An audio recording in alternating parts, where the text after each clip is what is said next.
Hello বন্ধুরা, আসসালামু আলাইকুম। Welcome back to my channel update design Anisa. আপনি কি নিত্য নতুন ডিজাইনের ড্রেস কাটিং ও সেলাই নিখুঁতভাবে শিখতে চান? তাহলে সঠিক জায়গায় এসেছেন। আমরা এখানে আজকে নতুন ভিডিও আপলোড করেছি। কাটিং ও সেলাই সহজ সম্পূর্ণ ভিডিও এ টু জেড মনোযোগ সহকারে দেখবেন, এবং আপনাদের বুঝতে যদি কোনো অসুবিধা হয় তাহলে আমাদের কমেন্ট বক্সে জানিয়ে দিবেন। তাহলে সহজ পদ্ধতিতে কিভাবে কাটিং ও সেলাই শিখবেন সেই রকম ভিডিও আমরা এই চ্যানেলে আপলোড করব। আশা করি আপনারা খুব সহজেই বুঝে নিতে পারবেন, এবং আমাদের চ্যানেলটি অবশ্যই সাবস্ক্রাইব করে সাথে থাকুন। তাহলে চলুন দেখতে থাকি আজকের ভিডিও। আপডেট ডিজাইন আনিসের ইউটিউব চ্যানেলের সাথে। আসসালামু আলাইকুম। আজকে আমি আপনাদের সঙ্গে শেয়ার করব সবথেকে সহজ উপায়ে কিভাবে আপনারা কামিজ কাটিং এবং সেলাই করতে পারবেন। যারা একটু সেলাই কাজ বা প্রথম থেকে সেলাইয়ের কাজ শিখছেন, তাদের কাছে কিন্তু অনেকেরই মনে হয় কামিজ কাটিং বা সেলাই করা খুবই সহজ। বাট আপনাদের কাছে কি মনে হয়?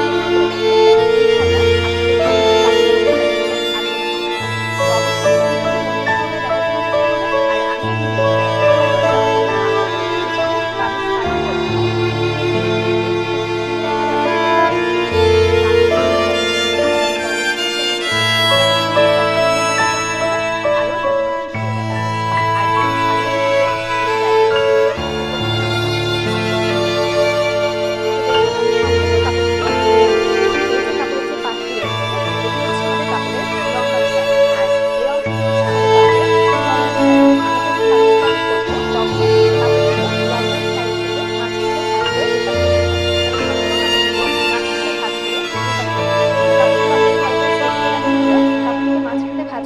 দুই পার্ট করে নিয়েছি। এখন কাপড়টিকে আরো একবার ভাঁজ করে টোটাল 4 পার্ট করতে হবে। কিন্তু যারা একদম সেলাই কাজে নতুন আছেন, অনেক আপুরাই কিন্তু আমাকে প্রশ্ন করেন যে আপু কতটুকু পরিমাণ কাপড় আমাদের ভাঁজ করতে হবে। আমি তাদেরকে বলছি যে আপনারা যতটুকু পরিমাণ কামিজের চওড়া নেবেন এবং তার সঙ্গে আরো 2 ইঞ্চি পরিমাণ এক্সট্রা নিতে হবে কাটিং এবং সেলাই করার জন্য। তো এখান থেকে আমাদের কামিজের চওড়ার মাপ নিতে হবে। তো ইঞ্চি টেপটিকে এভাবে ধরে আমরা কামিজের চওড়ার মাপ নিব। দেখুন আমাদের কামিজের চওড়া হচ্ছে এখানে 27 ইঞ্চি পরিমাণ। তো আপনারা আপনাদের মেজারমেন্ট অনুযায়ী কিন্তু এখানে কামিজের চওড়ার মাপ কমিয়ে বা বাড়িয়ে কিন্তু নিতে পারবেন। তো আমাদের কামিজটির চওড়া কতটুকু ছিল? আমাদের কামিজটির চওড়া ছিল কিন্তু 27 ইঞ্চি পরিমাণ, তাই না? 27 এর সঙ্গে যদি আমরা আরো 2 ইঞ্চি পরিমাণ যোগ করি তাহলে কত হচ্ছে? 29 ইঞ্চি পরিমাণ। তো এখন আমরা ইঞ্চি টেপটিকে এভাবে ধরবো, ধরে 29 ইঞ্চিতে মার্কিং করব। তো আমাদের কিন্তু আর প্রায় 1 ইঞ্চি পরিমাণ অংশ বাদ আছে, তাই না? তো আমি সম্পূর্ণই কাপড়টিকে ভাঁজ করে নিচ্ছি। এখন আমরা কাপড়টিকে আরো একবার ভাঁজ করে টোটাল 4 পার্ট করে নিব। তো আমি এখানে সম্পূর্ণ কাপড়টি ভাঁজ করে নিচ্ছি, কারণ আমাদের এখানে সাইডে কিন্তু অল্প পরিমাণ কাপড় বাড়তি আছে। আপনারা যে পর্যন্ত মার্কিং করবেন ঠিক সে পর্যন্তই কিন্তু কাপড়টিকে ভাঁজ করতে হবে। আশা করি বুঝতে পেরেছেন। তো কাপড়টিকে কিন্তু অবশ্যই ভালো করে সেট করতে হবে। খেয়াল রাখতে হবে কোনোভাবে যেন কাপড়টি মাঝখানে ভাঁজ খেয়ে না থাকে। তাহলে যখন আমরা কাপড়টি কাটিং করব এরপরে কিন্তু ছোট বড় হওয়ার সম্ভাবনা অনেক বেশি থাকবে। তো আমি কাপড়টিকে ভালো করে সেট করে নিচ্ছি। তো দেখুন আমি কাপড়টিকে দুইবার ভাঁজ করে 4 পার্ট করে নিয়েছি। একসঙ্গে আমাদের দুটি পার্ট বের হবে, সামনের পার্ট এবং পেছনের পার্ট। তো আমি যে সাইডে আছি সেটি বন্ধ সাইড রয়েছে, আর অপর সাইডটি খোলা থাকবে।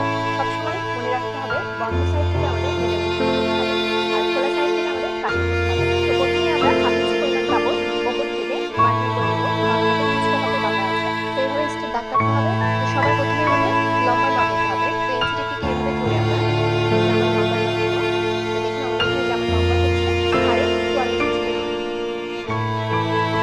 তো আমাদের জামার লম্বা হচ্ছে এখানে 44.5 ইঞ্চি পরিমাণ। তো আমি এখানে 44 ইঞ্চি মার্কিং করে নিচ্ছি, এবং তার সঙ্গে আরো 1 ইঞ্চি নিচ্ছি এক্সট্রা সেলাই করার জন্য। টোটাল আমি 44 ইঞ্চি মার্কিং করে নিচ্ছি। এভাবে স্টেপ দাগ কাটতে হবে। চারটুকু অংশ আমরা কাটিং করে সোজা করে নিব। তো এখান থেকে আমাদের হুক কিংবা শোল্ডারের মাপ নিতে হবে। তো আমি আপনাদেরকে একটু বলে রাখি, এই যে হাতার যে জয়েন্টটি দেখতে পাচ্ছেন, এই হাতার জয়েন্ট থেকে এই হাতার জয়েন্ট পর্যন্ত এতটুকু অংশকে আমরা হুক কিংবা শোল্ডার বলে থাকি। তো এই পাশে যদি একটু মতো ধরে দেখবো, এখানে আমাদের শোল্ডার কতটুকু আছে? প্রায় আমাদের কিন্তু শোল্ডার রয়েছে 14 ইঞ্চি পরিমাণ। তো এখানে আমাদের শোল্ডার হচ্ছে 14 অংশ হচ্ছে 7 ইঞ্চি। তো যতটুকু শোল্ডার নিব ঠিক একই পরিমাণ আমি আর্মের জন্য মাপ করে নিচ্ছি। এভাবে আমাদের স্টেপ দাগ কাটতে হবে।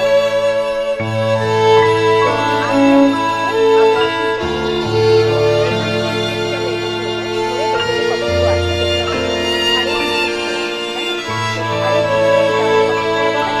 2.5 গুণিত ডাবল কিন্তু আমাদের 41 ইঞ্চি পরিমাণ হচ্ছে। তাহলে আমাদের এখানে বডির মাপ হচ্ছে 41। তো আমাদের এখানে বডি হচ্ছে 41, 41-এর 4 ভাগের 1 ভাগ হচ্ছে 10.25 ইঞ্চি। তো আমি এখানে 10.25 ইঞ্চি না নিয়ে 10.5 ইঞ্চি নিয়ে নিচ্ছি। আরো 1 ইঞ্চি নিচ্ছি এক্সট্রা সেলাই করার জন্য। এখন আমরা আর্মহোলে একটি শেপ দিয়ে দিব। এই কর্নার থেকে আমাদের বাইরের দিকে 1 ইঞ্চিতে তালপাটের জন্য অংশ কাটিং করতে হবে। তো যারা সেলাই কাজে একদম নতুন আছেন, অনেক আপুরাই কিন্তু আমাকে প্রশ্ন করেন যে তালপাটের অংশ যদি না কাটি তাহলে কি কামিজ বা যে কোনো ধরনের জামা তৈরি করা যাবে না? অবশ্যই যাবে। তালপাটের অংশ শুধুমাত্র আমরা সামনের পাটে কাটি, কারণ জামার ফিটিংটা যাতে সুন্দর হয়। আপনারা তালপাটের অংশ বাদ দিয়েও কিন্তু জামা তৈরি করতে পারবেন, কোনো সমস্যা নেই। এবং মনে রাখতে হবে, যদি আপনারা তালপাটের অংশ কাটেন, অবশ্যই কিন্তু হাতার অংশ আপনাদের তালপাটের অংশ কাটিং করতে হবে। তো জামার তালপাটের অংশ শুধুমাত্র সামনের পাটে কাটিং করতে হয়, পেছনের পাটে না। আশা করি বুঝতে পেরেছেন। এখন আমরা এই দাগটি এর সঙ্গে মিলিয়ে দিব বাঁকা করে, এবং একটু খেয়াল করে দেখুন, এই যে 1.25 ইঞ্চি রয়েছে, 1.25 ইঞ্চিতে আমরা তালপাটের জন্য একটি শেপ দিব। তো এখান থেকে আমাদের গলার চওড়ার মাপ নিতে হবে। তো দেখুন আমাদের এখানে গলার চওড়া হচ্ছে 6 ইঞ্চি পরিমাণ, ঠিক আছে। এখান থেকে আমরা গলার লম্বার মাপ নিব। অবশ্যই কিন্তু আপনারা আপনাদের পছন্দ অনুযায়ী গলার লম্বার মাপটা বাড়িয়ে বা কমিয়ে নিতে পারেন। জামা থেকে যখন আপনারা গলার অংশের মাপ নেবেন, তখন ইঞ্চি টেপটিকে এভাবে ধরে এখান থেকে সোজাসুজি মেপে দেখবেন যে কতটুকু ডিপ আছে। তো আমাদের এখানে জামার গলার অংশের ডিপ হচ্ছে 5 ইঞ্চি, সামনের গলার অংশের মাপ, আর পেছনের গলার মাপ হচ্ছে 3 ইঞ্চি পরিমাণ, ঠিক আছে। এখান থেকে আমাদের গলার চওড়ার মাপ নিতে হবে। তো আমাদের গলার চওড়ার মাপ ছিল 6 ইঞ্চি পরিমাণ। তো 6 এর অর্ধেক কত হয়? 3 ইঞ্চি। তো আমরা 3 ইঞ্চিতে মার্কিং করে নিব। আপনারা কিন্তু আপনাদের পছন্দ মতো গলার চওড়া বাড়িয়ে বা কমিয়ে নিতে পারবেন। তবে আমি আপনাদের বলবো, আপনারা কিন্তু অবশ্যই খেয়াল রাখবেন একটি জিনিস, যে আপনারা 30 থেকে 40 ইঞ্চি বডি পর্যন্ত 2.5 ইঞ্চি পরিমাণ গলার চওড়াটা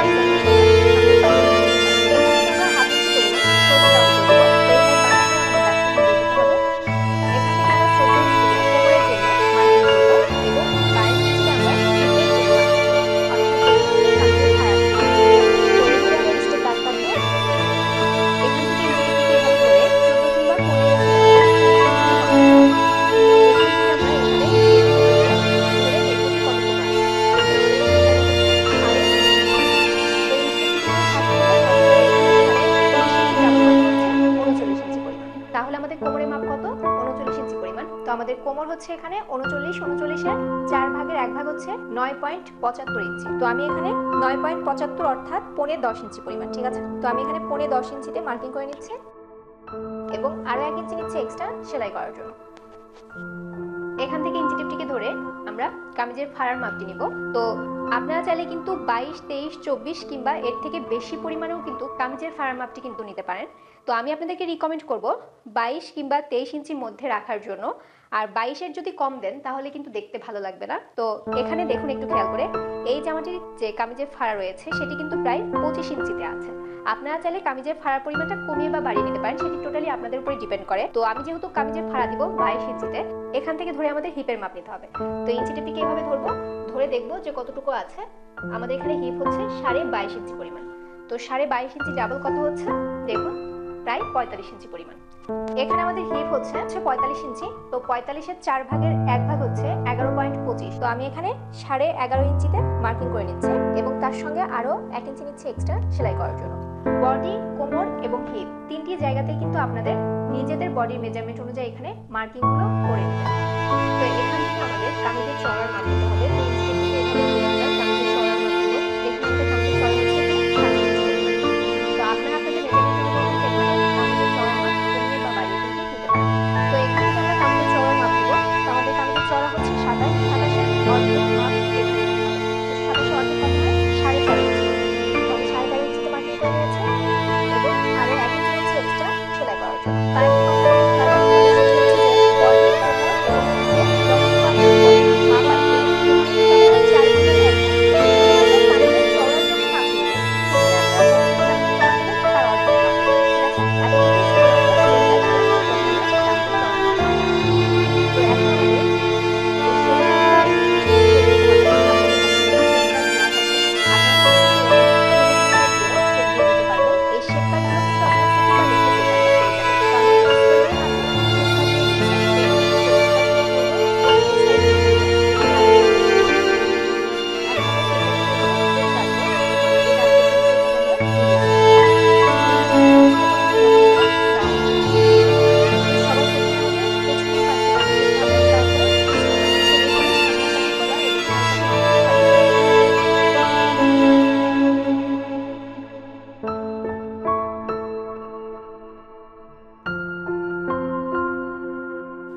কথা, এই যে কামিজের যে চওড়া অংশটি রয়েছে এখান থেকে কিছুটা পরিমাণ আমরা এরকম করে ডাউন করে দিব, তাহলে কামিজটি কোনা বের হয়ে থাকবে না, দেখতে সুন্দর লাগবে।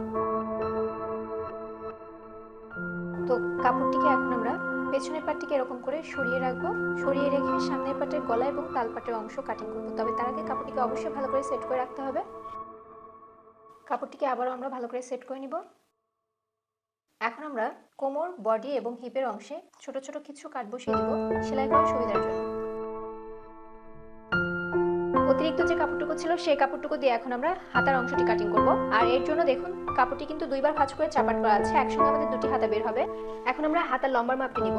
তো এখান থেকে ইঞ্চি টেপটিকে ধরে দেখবো যে কতটুকু হাতার লম্বা আছে। তো আমাদের এখানে হাতার লম্বা আছে 16 ইঞ্চি পরিমাণ, ঠিক আছে। তো আপনারা আপনাদের মেজারমেন্ট অনুযায়ী হাতার লম্বাটা বাড়িয়ে বা কমিয়ে কিন্তু নিতে পারেন। এবং এখান থেকে আমাদের মোহরির মাপ নিতে হবে। যেহেতু এখানে মৌসুমি হাতা দেওয়া আছে, তো এখান থেকে ঘেরের অংশটির মাপ আমরা এভাবে নিব না, আমরা এই যে হাতার যে এইখানে মোহরির মাপ রয়েছে এখান থেকে আমাদের হাতার মোহরির মাপ নিতে হবে। তো দেখুন আমাদের এখানে মোহরি কত আছে, 6 ইঞ্চি পরিমাণ। তো আমাদের লম্বা হচ্ছে হাতার 16 ইঞ্চি পরিমাণ। তো আমি এখানে 16 ইঞ্চি পরিমাণ হাতার লম্বা না নিয়ে আমি এখানে 13 ইঞ্চি পরিমাণ নিচ্ছি আমাদের অ্যাকচুয়াল হাতার লম্বা, আর 2 ইঞ্চি নিচ্ছি এক্সট্রা সেলাই করার জন্য। আপনারা আপনাদের মেজারমেন্ট অনুযায়ী এখানে হাতার লম্বা কিন্তু বাড়িয়ে বা কমিয়ে নিতে পারেন, ঠিক আছে। এখান থেকে আমাদের হাতার চওড়ার মাপ নিতে হবে। তো যতটুকু আপনারা আর্মহোলের জন্য দাগ কাটবেন ঠিক তার থেকে 1.5 ইঞ্চি পরিমাণ বাড়িয়ে কাটবেন। তো আমাদের আর্মহোল ছিল কত, 7 ইঞ্চি পরিমাণ, তাই না? তো আমরা আরো 2 ইঞ্চি পরিমাণ এক্সট্রা নিচ্ছি, আপনারা চাইলে 2 ইঞ্চি পরিমাণও নিতে পারেন। তো আমি হাতার চওড়া নিচ্ছি 9 ইঞ্চি পরিমাণ। খোলা যে অংশটা রয়েছে এই সাইড থেকে আমরা 3.5 ইঞ্চি পরিমাণ ডাউন করব। এবং বডি যে সাইড রয়েছে সেটা কিন্তু আমাদের আছে, অবশ্যই এখান থেকে আমরা একটু হাতার শেপ দিব। এবং এখান থেকে আমাদের হাতার মোহরি মাপ নিতে হবে। আমি এখানে হাতার মোহরি নিচ্ছি 12 অর্ধেক হচ্ছে 6 ইঞ্চি। এবং আমি এখানে ছোট ছোট সেলাই করব। এভাবে আমরা একটি শেপ দিয়ে দিব। তারপর এখন আমরা কাটিং করে নেব।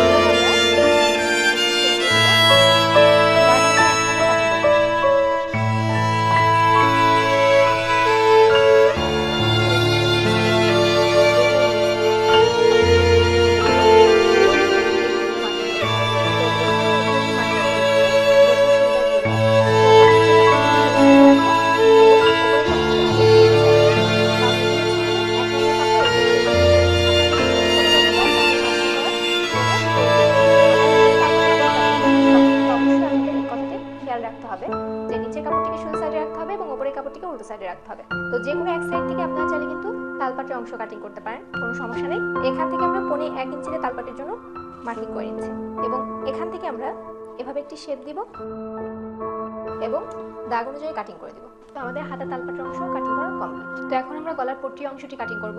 তো দেখুন কাপড়টি কিন্তু দুই পাট করা আছে। তো খোলা সাইড থেকে আমি মার্কিংটি করে নিচ্ছি, কারণ সাইড থেকে জয়েন্ট দিলে কিন্তু আমাদের গলার পট্টিটি তৈরি হয়ে যাবে। তো গলা যখন কাটিং করেছিলাম সেখান থেকে যে আমাদের টুকরো কাপড় বের হয়েছিল সেই কাপড়টি আমরা এই কাপড়ের উপরে রেখে কিছুটা পরিমাণ সাইড থেকে বাড়িয়ে নিয়ে দেন আমরা রাউন্ড করে একটি শেপ দিয়ে দিব এবং সাইড থেকে আমরা প্রায় 1.5 ইঞ্চি পরিমাণ কাপড় এক্সট্রা নিয়ে রাউন্ড করে দিব। একই রকম ভাবে আমাদের আরো একটি গলার পট্টিও কিন্তু কাটিং করে নিতে হবে, দাগ অনুযায়ী কাটিং করে নিতে হবে।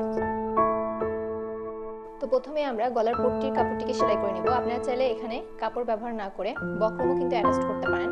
তো কাপড়টিকে আমরা উল্টো সাইডে রাখবো, উল্টো সাইডে রেখে সাইড থেকে কিছুটা কাপড় এরকম করে ভাঁজ করে পুরো রাউন্ডে আমরা সেলাই করে নিব। তো এই গলার পট্টিটিকে যেভাবে আমরা সেলাই করব ঠিক একই রকম ভাবে আমাদের আরো একটি গলার পট্টিও সেলাই করে নিতে হবে।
পর এই সাইডে আমি একটি পদ্ধতি দেখাবো আর এই সাইডে আমি আরো একটি পদ্ধতি আপনাদের সঙ্গে শেয়ার করব, ঠিক আছে? তো দুটি কাপড় ভালো করে সেট করে এখান থেকে সেলাই করে এই পর্যন্ত আটকে দিতে হবে।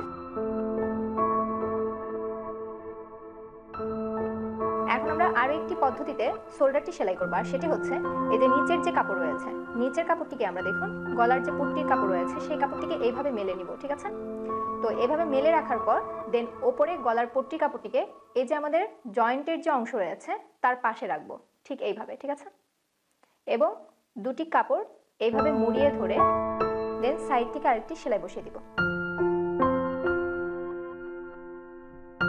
তো আমাদের সেলাই করা কিন্তু কমপ্লিট হয়ে গিয়েছে। এখন আমি আপনাদেরকে একটু মেলে দেখাচ্ছি যে দুটি শোল্ডারের মধ্যে পার্থক্য কি, ঠিক আছে? তো একটু খেয়াল করে দেখুন, এই যে শোল্ডারটি রয়েছে আমরা যখন এরকম করে টান দিব তখন দেখবেন যে এই যে সেলাইয়ের যে অংশটি রয়েছে সেই সেলাই অংশটি কিন্তু ভেতরের দিকে চলে যাবে, ঠিক আছে? তো এই জয়েন্টটি কিন্তু আমাদের বোঝা যাবে না, যেটি আমরা পট্টিটিকে কাপড়ের উপরে তুলে দিয়ে যখন আমরা সেলাইটি করব। আর এই সেলাইটি কিন্তু একদম প্রফেশনাল ভাবে হবে এবং দেখতেও কিন্তু সুন্দর লাগবে। আর যাদের কাছে এই সেলাইটি কঠিন মনে হবে আপনারা চাইলে কিন্তু এই নিয়মে শোল্ডারটি জয়েন্ট করতে পারেন। তো এই নিয়মে শোল্ডারটি জয়েন্ট করলে সমস্যা হচ্ছে এই দুটি পয়েন্ট দেখা যাবে, ঠিক আছে? এতটুকু পার্থক্য, কিন্তু এই সেলাইটি করলে আপনাদের প্রফেশনাল ভাবে শোল্ডারটি জয়েন্ট করা হবে এবং দেখতেও সুন্দর লাগবে। তো এই হলো দুটি পদ্ধতির মধ্যে একটি পদ্ধতি কিন্তু আপনারা অবলম্বন করতে পারেন। এখন আমরা সাইড থেকে ফিটিং করে নিব হিপ পর্যন্ত।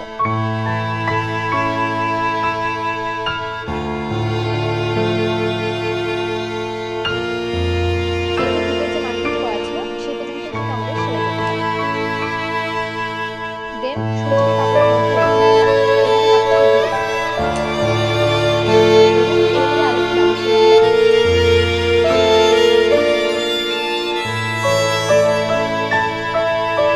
একই রকম ভাবে কিন্তু পরের সেলাইটি আমাদের কমপ্লিট করে নিতে হবে। তো সাইড থেকে ফিটিং করার পর আমাদের সামনে সাইড পার্ট সেলাই করতে হবে। তো এর জন্য করতে হবে এই যে যেহেতু আমাদের দুই পার্ট করা আছে, এখন আমরা সুইটিকে এর মধ্যে নিয়ে যাব। তো সুইটিকে কাপড়ের মধ্যে রেখে সুইটিকে কাপড়ের মধ্যে রেখে দিব। দেন নেক্সট যে সবচেয়ে বড় সেলাইটি রয়েছে সেই সেলাইটিকে আমরা এর উপরে বসিয়ে দিব একদম নিচ পর্যন্ত। তো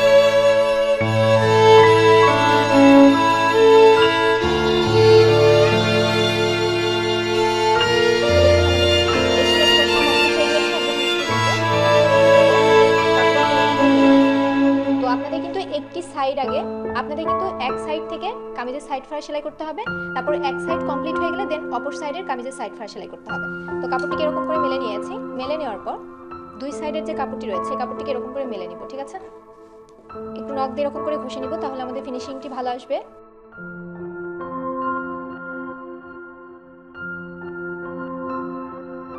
এখন আমাদের এই কাপড়টিকে এরকম করে দুইবার ভাঁজ করতে হবে। দেখুন দুইবার কাপড়টিকে ভাঁজ করে এর উপরে সেলাই বসিয়ে দিতে হবে।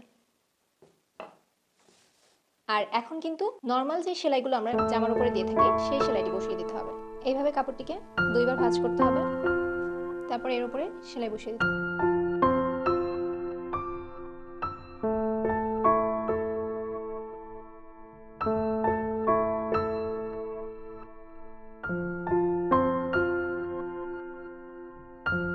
যখন আমরা হিপ পর্যন্ত আসবো তখন এখানে একটি মার্কিং করে নিব এবং কাপড়টিকে ভালো করে ভাঁজ করে এর উপরে সেলাই বসিয়ে দেব।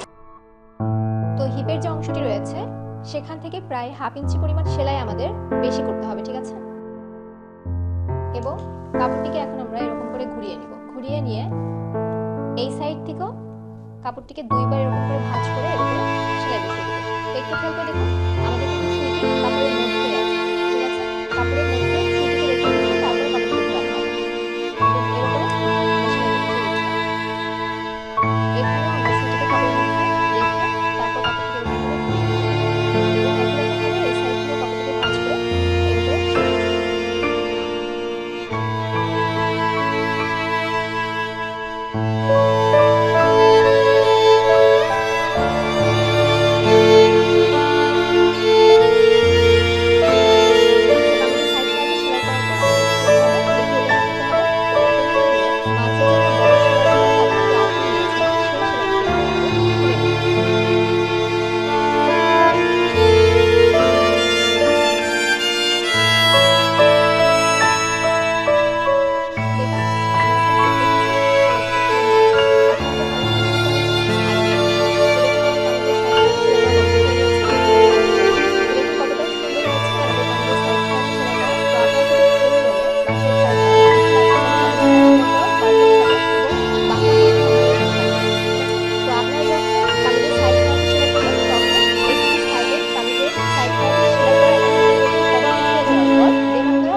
ফাটি সেলাই করবেন। তো আমি একই রকম ভাবে অপর সাইডে কামিজের সাইড ফাটি সেলাই করে নিচ্ছি।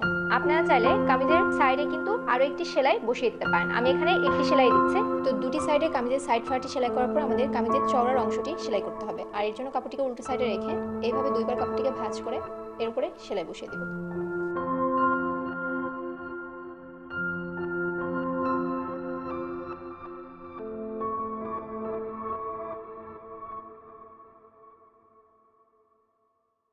এখন আমরা হাতের মোহরি অংশটি সেলাই করব। আর এর জন্য কাপড়টিকে উল্টো সাইডে রেখে দুইবার কাপড়টিকে এরকম করে ভাঁজ করে এর উপরে সেলাই বসিয়ে দিতে হবে।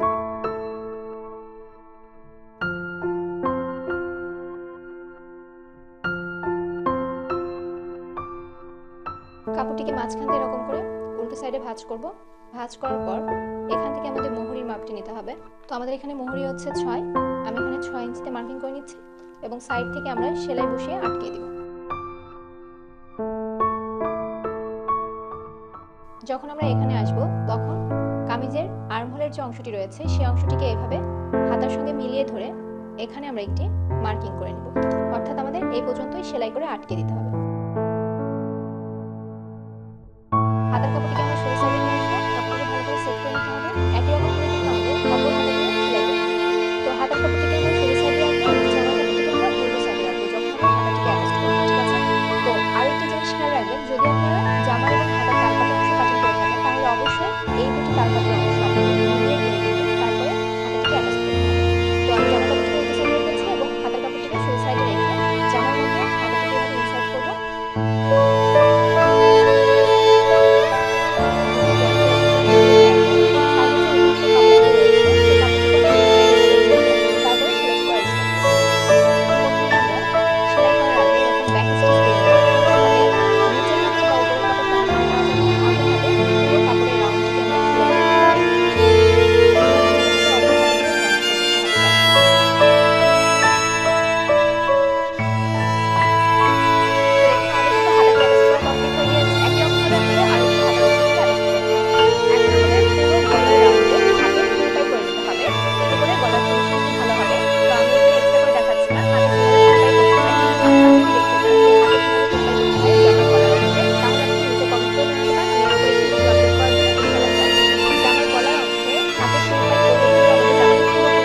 বন্ধুরা, কেমন লাগলো আমাদের কাটিং গুলো এবং সেলাই গুলো, এবং পরবর্তী ভিডিওতে কোন ডিজাইন ড্রেস কাটিং দেখতে চান অবশ্যই কমেন্ট বক্সে জানিয়ে দিবেন। আমি চেষ্টা করব সেই ভিডিও আপলোড দেওয়ার জন্য। আর ভিডিও শেষে আমি যে কথাটা বলি, আপনারা ভালো থাকুন, সুস্থ থাকুন, আপডেট ডিজাইন আনিশা ইউটিউব চ্যানেলের সাথেই থাকুন। আল্লাহ হাফিজ।